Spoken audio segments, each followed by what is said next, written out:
কসপ্লেকে বলা যায় যেমন খুশি তেমন সাজো। শব্দটি এসেছে কস্টিউম আর প্লে অ্যাক্টিং থেকে। এখানে কসপ্লেয়াররা হয়ে যান পরিচিত চরিত্র, যাদের সঙ্গে আমাদের পরিচয় কমিক বই, কার্টুন, টিভি সিরিজ কিংবা সুপার হিরো নির্ভর চলচ্চিত্রের মাধ্যমে।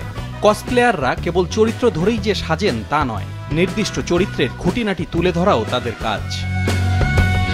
সম্প্রতি পেরুর রাজধানী লিমায় অনুষ্ঠিত হয়ে গেল জমকালো কসপ্লে উৎসব। জনপ্রিয় movie series Spiderman, Marvel comics ও কল্পকাহিনীর বিচিত্র সব চরিত্রের আদলে এতে অংশ নেন কয়েকশো তরুণ তরুণী, আর তাদের মনোমুগ্ধকর উপস্থাপনা দেখতে ভিড় করেন হাজারো কমিক্স ভক্ত। পছন্দের চরিত্রে সেজে নিজেকে উপস্থাপন করতে পেরে বেশ খুশি অংশগ্রহণকারীরা। মাইলস মোরালেস আমার সবচেয়ে প্রিয় চরিত্র, তবে স্পাইডারম্যানকেও আমার বেশ ভালো লাগে, কেননা সে এমন এক চরিত্র যে দায়িত্বশীলতা আর সুপার পাওয়ার দুটোকেই তুলে ধরে। তার চেয়েও বড় বিষয় এই কস্টিউমে নিজের মুখকে ঢেকে রাখা যায়, যা আমাকে যে কোনো কিছু করতে উদ্বুদ্ধ করে। অ্যানিমেশন বা কল্পকাহিনী নিয়ে আমার খুব একটা আগ্রহ নেই, কিন্তু যখন এরকম উৎসব দেখি তখন চারপাশের মানুষদের মতো কিছুক্ষণের জন্য হলেও নিজেকে সাজাতে ইচ্ছে করে।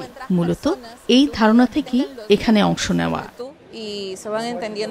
Star Wars es una ideología de vida.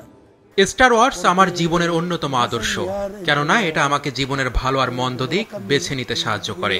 কল্পকাহিনী হলেও এসব চরিত্র আমাকে জীবনের নানা পার্থক্য, অভিজ্ঞতা আর স্বপ্নকে আলাদা করতে শেখায়। এসব আমার ব্যক্তিগত জীবনকে বেশ প্রভাবিত করে। যারা কসপ্লেতে অংশ নেয় তাদের বলা হয় কসপ্লেয়ার। যে চরিত্রে একজন কসপ্লেয়ার নিজেকে সাজিয়ে তুলেন সেটি নিজের ভেতরে ধারণ করতে হয়। এজন্য অভিনয় দক্ষতা সহ নাচ, গান আর অ্যাকশনেও পারদর্শী হতে হয় তাকে। বিশ্বের বড় বড় বিনোদন শিল্পে কসপ্লেয়াররা ইদানিং চলচ্চিত্র আর টেলিভিশন সিরিজে পোশাকও তৈরি করছেন।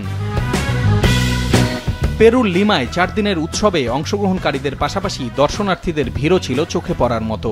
আয়োজকরা বলছেন সামনের দিনে এ ধরনের আয়োজন আরও বড় পরিসরে করা হবে, যাতে দেশের গণ্ডি ছাড়িয়ে আন্তর্জাতিক পর্যায়ে অংশগ্রহণ নিশ্চিত করা যায়। পলাশ রঞ্জন রায়, মাছরাঙা নিউজ ডেস্ক।